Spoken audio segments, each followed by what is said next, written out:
vàទីមួយគឺកម្ពុជាជាប់នៅក្នុងបញ្ជីអាមេរិកដំឡើងពន្ធ10%បន្ថែមទៀតដោយសារតែការរំលោភច្បាប់ការងាររដ្ឋមន្ត្រីការបរទេសថៃថាកម្ពុជាបិទផ្លូវចរចារឿងព្រំដែនគោកដោយសារតែរករឿងព្រំដែនទឹកខ្មែរក្រៅប្រទេសស្នើឲ្យលោកហ៊ុនសែនឈប់បន្តសាបព្រោះ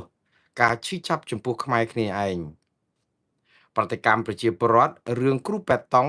ប្រកាសលុបមាតិកាអប់រំសុខភាពលោកថាក់ស៊ីនអាចធ្វើដំណើរដោយសេរីក្រោយព្រះមហាក្សត្រថៃព្រះរាជទានទោសរដ្ឋមន្ត្រីក្រសួងការបរទេសអាមេរិកបង្ហាញអំពីជំហរសុតិធិនិយមក្នុងការចរចាជាមួយនឹងអ៊ីរ៉ង់រឿងអាវុធបរមាណូរួមនឹងព័ត៌មានសរុបព្រឹត្តិការណ៍ប្រចាំថ្ងៃបាទឥឡូវនេះគឺរឿងទី1ទៅមុនបងប្អូនតាក់ទងនឹងកម្ពុជាជាប់ក្នុងបញ្ជីរបស់អាមេរិកក្រសួងពាណិជ្ជកម្មអាមេរិកពាក់ព័ន្ធនឹងការដំឡើងពន្ធ10%បន្ថែមទៀតដោយសារតែការរំលោភសិទ្ធិការងារឬក៏ពលកម្មដោយបង្ខំ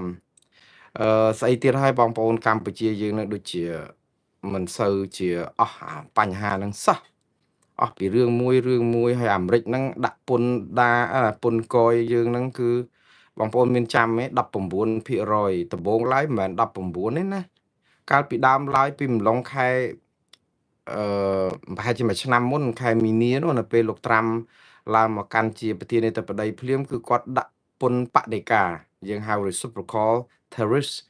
ដែលយើងថាពន្ធទៅពន្ធមកអញ្ចឹងគឺថាតបទៅវិញទៅមកអញ្ចឹងបើថាកម្ពុជា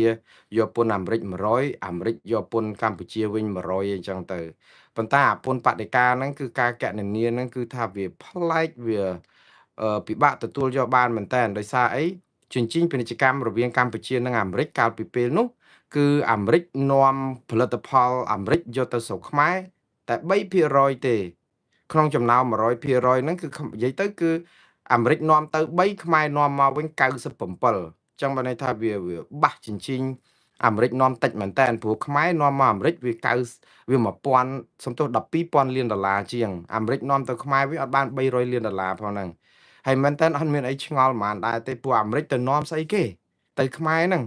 កម្មកររោងចក្រកាត់ដេរគ្នាប្រាក់ខែ210ដុល្លារហ្នឹងយកមកទិញស្អី iPhone អាមេរិកមួយគ្រឿងពេលដែលចេញថ្មីដូច iPhone 17 17អី Pro អីហ្នឹងសុទ្ធតែ1700 1800អីណានោះតាមទីផ្សារជាក់ស្ដែងពេលខ្លះ2000ដុល្លារជាងហ្នឹងគ្រាន់តែទូរស័ព្ទមួយគ្រឿងហ្នឹងកម្មករកាត់ដេរត្រូវសន្សំលុយមួយឆ្នាំអាហ្នឹងសន្សំលុយអត់បាច់ញ៉ាំអីសោះផង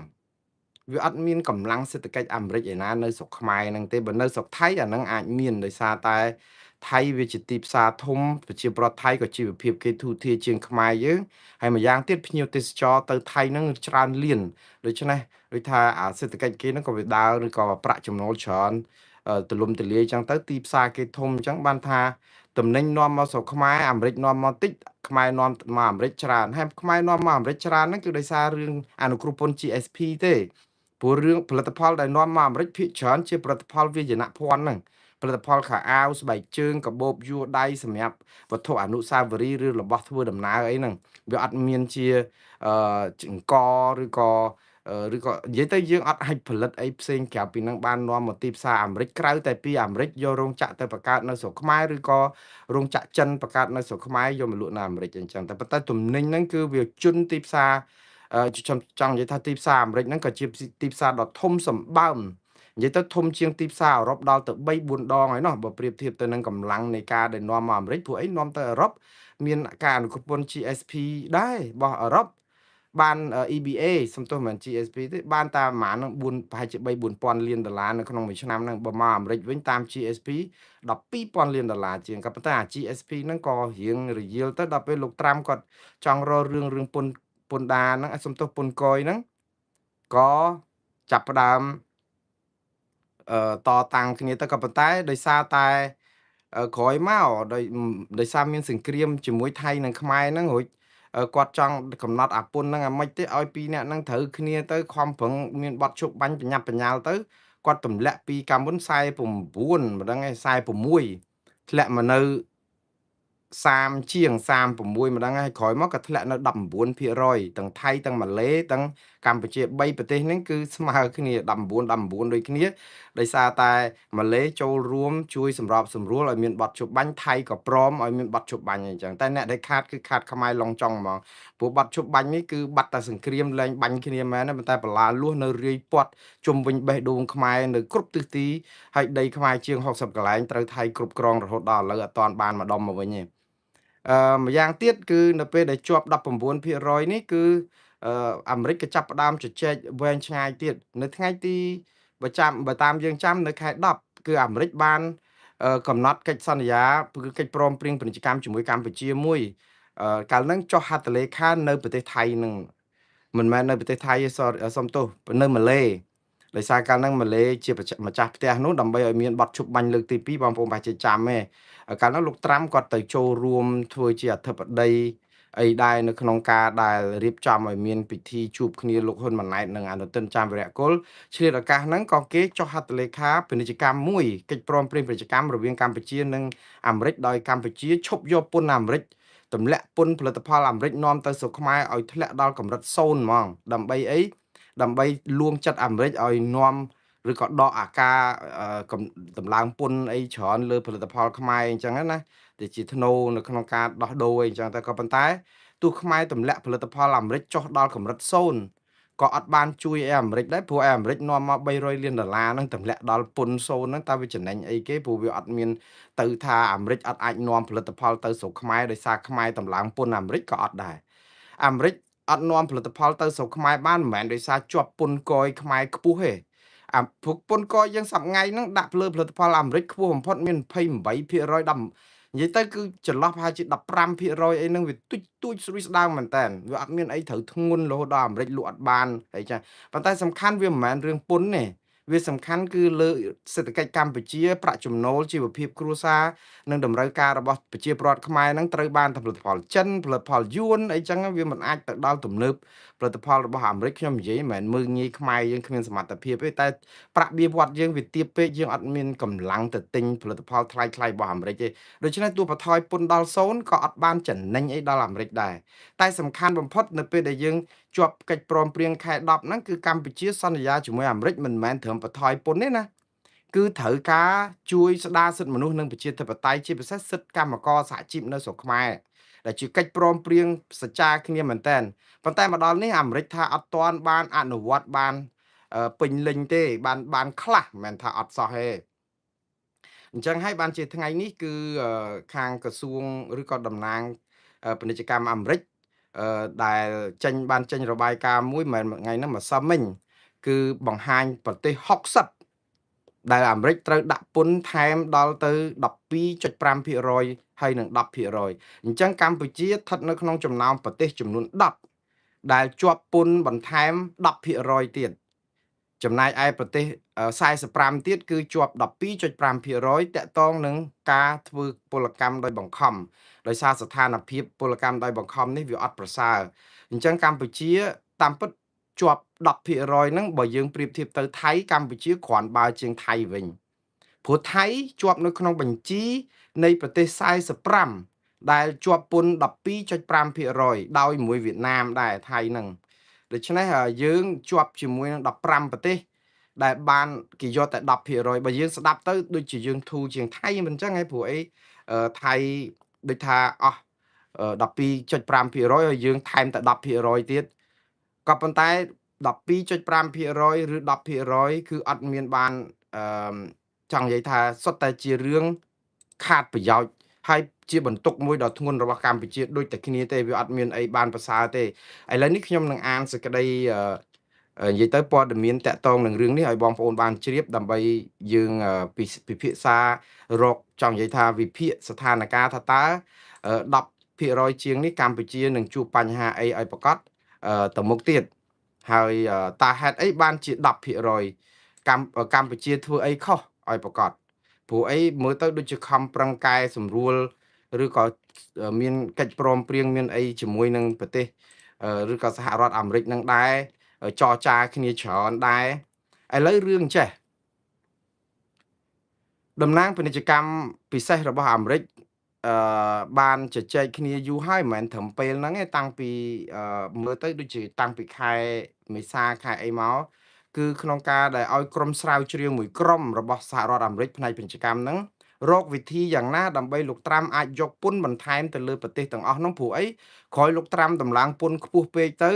ធ្វើឲ្យសភាអាមេរិកគឺគេជំទាស់ឬសំទោសតុលាការអាមេរិកគេជំទាស់ថាលោកត្រាំមិនអាចនឹងយកពន្ធតាមអំពើចិត្តចឹងទេដូច្នេះលោកត្រាំអស់ពេលនឹងតម្លើងពន្ធខ្ពស់ពេកហួសពីអ្វីដែលអនុញ្ញាតដោយក្របខ័ណ្ឌច្បាប់ក្របខ័ណ្ឌទំនៀមទម្លាប់ពាណិជ្ជកម្មរបស់អាមេរិកហ្នឹងចឹងគាត់អត់អាចនឹងតម្លើងពន្ធទាំងអស់នេះបានចឹងបើអត់តម្លើងកម្ពុជាជាប់តែ19%ទេថៃក៏19ដែរវៀតណាម20%ម៉ាឡេ19%ក៏ប៉ុន្តែពេលនេះគឺអាមេរិកចង់រកវិធីយ៉ាងណាដើម្បីកំណត់ពន្ធបន្ថែមហើយត្រូវរកហេតុផលយ៉ាងម៉េចដើម្បីដំឡើងបានព្រោះអីដំឡើងស្រេចចិត្តដំឡើងអត់បានទេជាប់អាគេហៅថាច្បាប់ពាណិជ្ជកម្មសេរីអីចឹងអញ្ចឹងទៅបានជាអាមេរិករកឃើញថាប្រទេសទាំងអស់60នៅក្នុងនេះគឺបានន័យថាជាប់បញ្ហារឿងពលកម្មដោយបង្ខំបានន័យថាម៉េចបងប្អូនពលកម្មដោយបង្ខំបើតាមអង្គការ ILO ដែលជាអង្គការអឺការងារអន្តរជាតិនោះឬក៏ពលកម្មអន្តរជាតិនោះគឺគេរកឃើញថាពលកម្មដោយបង្ខំគឺសំដៅទៅលើការបង្ខំកម្មករឲ្យធ្វើការលើសម៉ោងមិនឲ្យប្រាក់ឈ្នួលត្រឹមត្រូវសមរម្យសិទ្ធិសេរីភាពរបស់កម្មករហ្នឹងក៏ត្រូវរងការធ្វើទុកបុកម្នេញពីថៅកែសិទ្ធិសេរីភាពរបស់សហជីពហ្នឹងគឺមិនមានគ្រប់គ្រាន់និយាយទៅគឺតំណាងសហជីពអីហ្នឹងត្រូវគេធ្វើទុកបុកម្នេញសិទ្ធិជីវភាពរស់នៅរបស់កម្មករនឹងរស់នៅចម្រុះគ្នាក្នុងបន្ទប់ជួលមួយចឹងមានគ្នា4-5នាក់ដូចសត្វដូចធាតការធ្វើដំណើរទៅធ្វើការនឹងប្រជ្រៀតគ្នាដូចជ្រូកដូចកកូដូចកបីយល់សុទ្ធតែស្ថានភាពទាំងអស់ហ្នឹងគឺបង្ខំគេហៅថាបង្ខំពលកម្មណាដែលធ្វើឲ្យមានបញ្ហារឿងមួយឯងចាអាមេរិកតែឈឺក្បាលអីអារឿងគេរំលោភសិទ្ធិមនុស្សសិទ្ធិប្រជាធិបតេយ្យសិទ្ធិកម្មករអីនៅស្រុកខ្មែរវាតាក់ទងអីជាមួយនឹងពាណិជ្ជកម្មនៅអាមេរិកនេះសំណួរវានៅត្រង់កន្លែងអញ្ចឹងហេតុអីបានជាអាមេរិកទៅឈឺក្បាលអីរឿងវៀតណាមរឿងថៃរឿងខ្មែរអីដែលប៉ះពាល់ដល់បញ្ហាសិទ្ធិមនុស្សឬក៏បញ្ហាប្រជាធិបតេយ្យរឿងសិទ្ធិកម្មករហ្នឹងវារឿងអីបានទៅរកដាក់ពន្ធអីបន្ថែមរឿងចេះបងប្អូនអារឿងគេហៅស្ថានភាពកម្មករហ្នឹងគឺវាមានឥទ្ធិពលនៅក្នុងការប្រកួតប្រជែងរឿងពីរដែលអាមេរិកធ្វើដូច្នេះទី1គឺអាមេរិកគឺស្រឡាញ់សន្តិភាពសំទោសស្រឡាញ់ប្រជាធិបតេយ្យនិងសិទ្ធិមនុស្សហើយក្នុងនាមជាអ្នកដែលឈានមុខគេនៅក្នុងការស្ដារសិទ្ធិមនុស្សនិងប្រជាធិបតេយ្យឬក៏ទៅសាបព្រោះអាសិទ្ធិមនុស្សនិងប្រជាធិបតេយ្យនៅបណ្ដាប្រទេសផ្សេងហើយរំលាយរបបផ្ដាច់ការទាំងអស់នៅលើโลกហ្នឹងគឺភារកិច្ចធំជាងគេរបស់ក្រសួងការបរទេសអាមេរិកឬគោលនយោបាយការបរទេសអាមេរិកគឺធ្វើយ៉ាងម៉េចឲ្យប្រទេសផ្ដាច់ការឬក៏ប្រទេសដែលជិះជាន់ប្រជាពលរដ្ឋទាំងអស់ហ្នឹងត្រូវតែស្ដារស្ថានភាពសិទ្ធិមនុស្សប្រជាធិបតេយ្យឲ្យល្អឡើងវិញដើម្បីជាប្រយោជន៍អាមេរិកទេមិនមែនតែប្រយោជន៍ម្ចាស់ផ្ទះទេឥឡូវឧទាហរណ៍បើកម្ពុជាមានសិទ្ធិមនុស្សនិងប្រជាធិបតេយ្យតើអាមេរិកចំណេញអីចំណេញច្រើនណាស់បងប្អូនកុំលេងសើចឲ្យសោះវាចំណេញស្រុកខ្មែរហ្នឹងវាមហាសាលហើយប្រជាពលរដ្ឋមានជីវភាពធូរធារលែងងើបមួយវាយមួយលែងរៀបចំការបោះឆ្នោតដោយអត់សេរីត្រឹមត្រូវយុត្តិធម៌លែងបង្ក្រាបអង្គការសង្គមស៊ីវិលលែងអីប្រជាពលរដ្ឋមានសិទ្ធិបញ្ចេញមតិមានសិទ្ធិសម្រេចជោគវាសនាប្រទេសខ្លួនឯងដោយមិនរងការធ្វើទុកបុកម្នេញងើបមួយវាយមួយពីថ្នាក់ដឹកនាំអីចឹងអាហ្នឹងវាចំណេញអាមេរិកត្រង់ថាអីពេលដែលប្រទេសមានសេរីមានប្រជាធិបតេយ្យត្រឹមត្រូវប្រទេសហ្នឹងវារីកចម្រើនពេលដែលរីកចម្រើនបាត់អំពើពុករលួយបកពួកនិយមអាទ្របធនដែលបានមកពីការរីកចម្រើនហ្នឹងវាចូលទៅក្នុងសេដ្ឋកិច្ចវាបានទៅប្រជាជននៅពេលដែលបានទៅប្រជាជនទី1គឺប្រជាជនមានជីវភាពធូរធារអាចទិញផលិតផលអាមេរិកបានព្រោះអីអាផលិតផលអាមេរិកវាថ្លៃហើយតែប្រជាពលរដ្ឋដូចខ្ញុំនិយាយចឹងរហូតតែក្ដួចហូបអត់បានហ្នឹងអត់អាចមកទិញផលិតផលអាមេរិកថ្លៃបានទេព្រោះទីផ្សារអាមេរិកគឺផលិតផលប្រណិតល្អចឹងគុណភាពខ្ពស់តម្លៃក៏វាថ្លៃដែរអញ្ចឹងយើងអត់មានកម្លាំងទិញផលិតផលអាមេរិកផងអាហ្នឹងរឿងសេដ្ឋកិច្ចរឿងពាណិជ្ជកម្មទី2គឺរឿងតាក់ទងនឹងសិទ្ធិមនុស្សអាមេរិកក៏ចង់ឲ្យមានភាពល្អចឹងទៅមានប្រជាធិបតេយ្យច្រើនសនុកនិយាយស្ដាប់គ្នាដូចអ៊ីរ៉ង់អីហ្នឹងនិយាយស្ដាប់គ្នាមិនដូចគុយបាដូចកូរ៉េខាងជើងដូចប្រទេសផ្សេងទៀតដែលកុម្មុយនីសវេណេស៊ុយឡាអីហ្នឹងនិយាយស្ដាប់គ្នាមិនបើតិចធ្វើអាវុធបរមាណូតិចបង្ក្រាបប្រជាពលរដ្ឋតិចធ្វើឲ្យបញ្ហាអញ្ចឹងអាមេរិកអត់បានចំណេញអីទាំងអស់ពីប្រទេសទាំងអស់នោះมันអាចទៅរកស៊ីมันអាចទៅបើកក្រុមហ៊ុនมันអាចអីព្រោះគេស្អប់អាមេរិកដែលចង់ឲ្យស្ដារសិទ្ធិមនុស្សនិងប្រជាធិបតេយ្យមួយថ្ងៃគុំតែអាមេរិកដូច្នេះវាខាតប្រយោជន៍អាមេរិកច្រើនដែរតាមពិតវាបានប្រយោជន៍ដល់ប្រទេសសម័យមែនប៉ុន្តែវាចំណេញដល់អាមេរិកទាំងសេដ្ឋកិច្ចទាំងសន្តិសុខសង្គមនិងពិភពលោកទៀតព្រោះអាសន្តិសុខពិភពលោកហ្នឹងបើប្រទេស ផ្ដាច់ការនៅជុំគ្នាច្រើនគឺអំពុលຕົកឈឺក្បាលមកតែបើអស់ទៅគឺស្រួលនិយាយស្ដាប់គ្នាព្រោះប្រទេសប្រជាធិបតេយ្យចង់ណាស់បានមិត្តភ័ក្តិបានការប្រស្រ័យតាក់ទងគ្នារកស៊ីជាមួយគ្នាមានក្រុមហ៊ុនធំៗពីប្រទេសប្រជាធិបតេយ្យដូចគ្នាអញ្ចឹងណាតទៅពេលអញ្ចឹងកុម្មុយនីសគឺពិបាកចូលហ្មងក្រុមហ៊ុនទៅអត់បានលឹមលំអញ្ចឹងទៅគឺរកស៊ីអត់បានវាធ្វើឲ្យខាតប្រយោជន៍ទាំងស្រុកខ្មែរខាតប្រយោជន៍ទាំងស្រុកអាមេរិកហើយមួយទៀតដែលសំខាន់បំផុតដែលអាមេរិកឈឺចាប់នឹងរឿងការបង្ខំពលកម្មការងារការរំលោភសិទ្ធិមនុស្សសិទ្ធិកម្មករសិទ្ធិសហជីពហ្នឹងគឺតកតងនឹងការប្រកួតប្រជែងអត់ស្មើភាពគ្នាបងប្អូនត្រូវចាំណាប្រទេសផ្ដាច់ការគឺឲ្យប្រាក់ខែកម្មករទាបមែនតើឥឡូវដូចនៅស្រុកខ្មែរប្រាក់ខែមួយខែ$210បងប្អូនសាកគិតមើលនៅអាមេរិកនេះប្រាក់ខែមួយថ្ងៃកម្មករគឺ$150ទៅ$180មួយថ្ងៃកម្លាំងកម្មករដែលផលិតផលនៅស្រុកអាមេរិកនេះនៅរោងចក្រសហគ្រាសគេមួយម៉ោងយ៉ាងតិចក៏$12ដែរគឺជាប្រាក់ឈ្នួលអបបរមាគឺទាបបំផុតយើងនៅស្រុកខ្មែរមួយម៉ោងមិនដឹងបាន$1អត់មើលទៅព្រោះអីមួយខែបាន$200ស្មើគេធ្វើការមួយថ្ងៃកម្មករនៅអាមេរិកធ្វើការមួយថ្ងៃជិតបាន$200ស្រុកខ្មែរធ្វើការមួយខែបានតែ$210ឥឡូវបងប្អូនសាកគិតមើលចេះទៅវិញបើយើងធ្វើកម្មករបើកម្មករប្រាក់តិចអញ្ចឹងបានន័យថាផលិតផលដែលផលិតចេញមកគឺអាថ្លៃផលិតវាថោក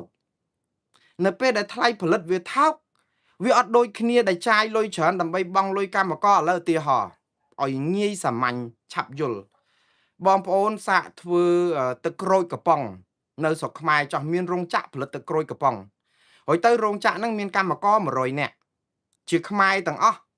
ហើយយើងជួលទៅគឺឲ្យគាត់ធ្វើការមួយខែ$300អញ្ចឹងមួយខែអស់ប្រមាណ$100 $300អស់តែ$30000ហ្នឹងមួយខែអស់តែ$30000ទេសម្រាប់ជួលកម្មករ100នាក់ដើម្បីផលិតទឹកក្រូចហ្នឹងចុះបើសិនជាមួយខែត្រូវឲ្យកម្មករ$3000តើមួយខែត្រូវអស់ប៉ុន្មានគាត់កម្លាំងកម្មករអស់$3លានមួយអស់$30000មួយអស់$3លានហើយនៅពេលដែលទឹកក្រូចនឹងលក់ទៅអាអ្នក$300 $30000នៅក្នុងមួយខែទឹកក្រូចគេត្រូវលក់មកកំប៉ុង$10យើងដាក់លក់តែ$5ក៏ចំណេញដែរឧទាហរណ៍